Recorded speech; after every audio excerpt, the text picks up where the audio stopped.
ในการกินข้าวแช่เมืองเพชรบุรีร้านนี้ลูกค้าเยอะมากจนไม่มีที่จอดไม่รู้จะอันนี้น้ำมะลิใช่ไหมอันนี้น้ำมะลิก็เทผสมข้าวเข้าไปมันเป็นที่มาของข้าวแช่จะใส่หมดเลยเหรอไม่กินข้าวสรุปแล้วก็ใส่หมดอยู่ดีแล้วก็คนเล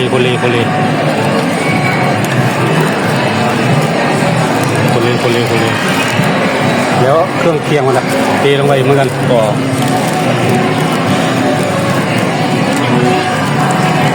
กินแบบนี้สั่งแล้วเครื่องเคียงผัดไทยปากทีหลัง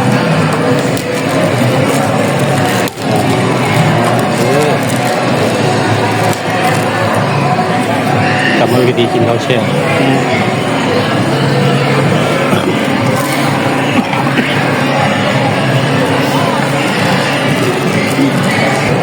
หอมมะลิหอมน้ำมะลิโอเค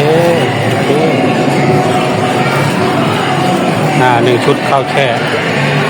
น้ำหอมมะลิ